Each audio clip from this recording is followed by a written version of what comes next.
Hello sir. Hi sir, digital marketing అంటే ఏంటి? So పరిచయమే అక్కర్లేని పేరు ఇది. చాలా మందికి డిజిటల్ మార్కెటింగ్ అంటే తెలుసు, కాకపోతే ఇండెప్త్గా తెలియకపోవచ్చు. సో అందుకోసం నేను ఎక్స్ప్లెయిన్ చేస్తా. ఏదైనా ఒక ప్రోడక్ట్ని కానీ సర్వీస్ని కానీ ఆన్లైన్లో ప్రమోట్ చేయడమే డిజిటల్ మార్కెటింగ్. ఎగ్జాంపుల్, ఇప్పుడు మీరు అమెజాన్లో చాలా ప్రొడక్ట్స్ చూస్తారు. అమెజాన్ ఆల్రెడీ ఫేమస్ వెబ్సైట్ కాబట్టి డైరెక్ట్గా కస్టమర్ వెళ్ళి పర్చేస్ చేస్తాడు. బట్ కొత్త బ్రాండ్ ఎవరైనా స్టార్ట్ చేశారు, అది ఎవరికి తెలియదు. అలాంటప్పుడు ఆ వెబ్సైట్ని ఫేస్బుక్ ద్వారా, ఇన్స్టాగ్రామ్ ద్వారా, లింక్డ్ఇన్ ద్వారా ప్రమోట్ చేయడమే డిజిటల్ మార్కెటింగ్. ఓకే, ఈ కేసులో ఇది ఈ కామర్స్ వెబ్సైట్. అది కాకుండా ఒక అతనికి ఒక ఫోటో స్టూడియో ఉంది. ఆ ఫోటో స్టూడియోని ఆయన ప్రమోట్ చేసుకోవాలనుకున్నాడు. ట్రెడిషనల్ వేస్లో ఏం చేస్తారంటే వాళ్ళు తెలిసిన వాళ్ళతో ప్రమోట్ చేయించుకుంటారు, రిఫరెన్స్ ద్వారా బిజినెస్ వస్తుంది. బట్ అలా కాకుండా ఇన్స్టాగ్రామ్లో ఆయన చేసిన ఇంతకుముందు ఒక ఫోటోగ్రఫీ ఉంది మంచిగా, దాన్ని ఇన్స్టాగ్రామ్లో పెట్టామనుకోండి, వ్యూస్ వస్తాయి, అక్కడ నుంచి ఎంక్వైరీస్ వస్తాయి. కాకపోతే ఆర్గానిక్గా ఎన్ని వ్యూస్ వస్తాయి? 300, 400. అలా కాకుండా యాడ్స్ ద్వారా ఎవరైతే ఫోటోగ్రఫీ అవసరం ఉందో రైట్ నౌ వాళ్ళకు టార్గెట్ చేస్తాం అనుకోండి, మీకు బిజినెస్ అవుతుంది. ఎగ్జాంపుల్ అండి, ఫేస్బుక్లో స్టేటస్ ఆప్షన్ ఉంటుంది. అంటే మీరు మ్యారేజ్ కాలేదనుకో సింగిల్ అని పెట్టుకుంటారు. రీసెంట్గా ఎంగేజ్ అయ్యారనుకోండి, రీసెంట్లీ ఎంగేజ్డ్ అని ఒక ఆప్షన్ ఉంటుంది. కాబట్టి ఎప్పుడైతే మేము యాడ్స్ రన్ చేసేటప్పుడు ఏం చేస్తామంటే, show my add to the person who is recently engaged, 2 months engage, 3 months engage ఉన్న పర్సన్. అంటే 3 monthsలో ఎంగేజ్మెంట్ అయిన పర్సన్కి నెక్స్ట్ ఏమేమి అవసరం ఉంటుందండి? ఫోటోగ్రఫీ అవసరం ఉంటుంది కదండి, వెడ్డింగ్ రింగ్ అవసరం ఉంటుంది కదండి. అంటే మా యాడ్ ఎవరికి వెళ్తుందంటే రైట్ కస్టమర్కి వెళ్తుంది. ఆ విధంగా ఆ ఫోటోగ్రఫీ వెబ్సైట్ పర్సన్కి బిజినెస్ ఇంప్రూవ్ అవుతుంది. నేను ఒక ఎగ్జాంపుల్ చెప్పాను, ఈ విధంగా చాలా ఉన్నాయి అన్నమాట. సో వీళ్ళందరికీ కూడా రియల్ ఎస్టేట్ కావచ్చు. ఒక 3 crores రూపీస్ ఒక విల్లా ఉందండి. ఆ విల్లాని సేల్ చేయాలంటే అందరికీ ఆ వర్త్ ఉండకపోవచ్చు. బట్ సెగ్మెంటేషన్ ఆప్షన్ ఉంటుంది, టార్గెటింగ్ ఆప్షన్ ఉంటుంది.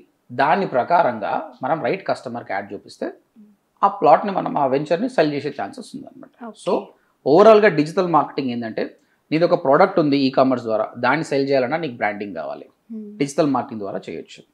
సెకండ్ వచ్చేసి service, what ever the service you have, photography, real estate, వీటిని కూడా మనం ఆన్లైన్ మీడియం ద్వారా సేల్ చేస్తాం. సో దిస్ ఈస్ ఓవరాల్గా డిజిటల్ మార్కెటింగ్. చాలా మందికి ఉన్న అపోహ ఏంటంటే, మార్కెటింగ్ అంటే మనం బయటికి వెళ్ళి కలిసి మాట్లాడలేదండి, ఇంటి దగ్గర కూర్చొని ల్యాప్టాప్ తోటే వర్క్ చేసి చేయొచ్చు. It's more like a software job అనమాట. ఓకేనా? సో ఇంకా దీని గురించి మీకు అవగాహన కావాలంటే ఈ వీడియో కింద డిస్క్రిప్షన్లో కంప్లీట్ డిజిటల్ మార్కెటింగ్ సంబంధించి 24 hours వీడియో నాకు చేశానండి. ఆ లింక్ డిస్క్రిప్షన్లో ఇస్తాను, అది క్లిక్ చేసి మీరు వాచ్ చేయండి. ఫ్రీ ఆఫ్ కాస్ట్ మీరు నేర్చుకోవచ్చు. మీరు సొంతంగా నేర్చుకోగలిగితే అది ఉపయోగపడుతుంది, లేదంటే మీరు మా కోర్సులో జాయిన్ కావచ్చు. మా కాంటాక్ట్ నెంబర్ కూడా ఇస్తారండి. సార్, నాకు ఒక డౌట్. ఇప్పుడు నేనే బిజినెస్ పెడుతున్నాను, నా బిజినెస్ ప్రమోషన్ చేయించుకోవాలనుకుంటున్నాను, అండ్ నేనే నా ప్రమోషన్ నేను చేసుకునే అంత టైం నాకు లేదు. అయితే నేను ఒక డిజిటల్ మార్కెటింగ్ పర్సన్ ని అప్రోచ్ అయ్యి అతని ద్వారా చేయించుకోవాలనుకుంటున్నా. మరి అలాంటప్పుడు నేను ఎక్స్పీరియన్స్ చూడాలంటారా అతని దగ్గర? ఎస్, ఆబ్వియస్గా. అంటే మీరు ఒక ఫ్రీలాన్సర్ దగ్గరికో ఒక ఏజెన్సీ దగ్గరికి వెళ్తున్నారు, అప్పుడు ఆయన పోర్ట్ఫోలియో చూడాలి, ఆయన పాస్ట్ బ్యాక్గ్రౌండ్ ఏంది, ఏమేమి వర్క్ చేశాడు. కొన్నిసార్లు ఫ్రెషర్స్ కూడా బాగానే చేస్తారు, అప్పుడు వాళ్ళు అడగాలి ఒక శాంపుల్ వెబ్సైట్ చేసి చూపించండి అని. అప్పుడు వాళ్ళు చేస్తే it's okay. Experience establish agency అయితే మీకు ఆబ్వియస్గా పర్ఫెక్ట్ చేస్తారు, maybe they charge you more.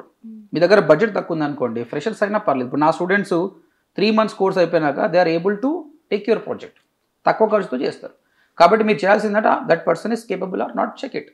Okay guys, మీకు చాలా క్వశ్చన్స్ ఉండొచ్చు. ఇంకా డిజిటల్ మార్కెటింగ్ కోర్స్ని ఫ్రీగా నేర్పియాలనే ఉద్దేశంతో 24 hours వీడియో ఒకటి ఉందన్నమాట. ఈ వీడియో కింద డిస్క్రిప్షన్లో నా లింక్ పెడుతున్నాను, అది క్లిక్ చేసి వినండి. అట్లీస్ట్ ఒక 1 hour వింటే మీకు అర్థమవుతుంది ఏందనేది. ఓకే, మీ దగ్గర డబ్బులు లేకుంటే హ్యాపీగా ఫ్రీ ఆఫ్ కాస్ట్ నేర్చుకోవచ్చు. లేదు సార్ నేను అఫోర్డబుల్ పే చేస్తా అంటే స్క్రీన్ పైన కనిపిస్తున్న నెంబర్కి కాల్ చేసి మాతో మాట్లాడండి, ఒక డెమో వినండి, 3 free క్లాసెస్ వినండి, తర్వాతనే మీరు డెసిషన్ తీసుకోండి. నేను చెప్తున్నాను, మీరు కట్టే ప్రతి రూపాయికి వాల్యూ ఉంటుంది. ఆల్ ది బెస్ట్ అండి. సో విన్నారు కదా సార్ చెప్పింది. జాబ్లెస్ వాళ్ళైనా లేదా హౌస్ వైఫ్స్ వాళ్ళైనా సాఫ్ట్వేర్ వాళ్ళైనా కెరియర్ స్విచ్ అవ్వాలి అనుకుంటున్న ఎవరికి అయినా, అంటే డిజిటల్ మార్కెటింగ్ నేర్చుకోవాలనుకుంటున్నట్లయితే కింద కనిపిస్తున్న డిస్ప్లే నెంబర్కి కాల్ చేయండి. అండ్ ODMT యూట్యూబ్ ఛానల్ని ఫాలో అవ్వండి, షేర్ చేయండి, సబ్స్క్రైబ్ అవ్వండి, అండ్ వెబ్సైట్ లింక్ కూడా ఉంది, విజిట్ అవ్వండి.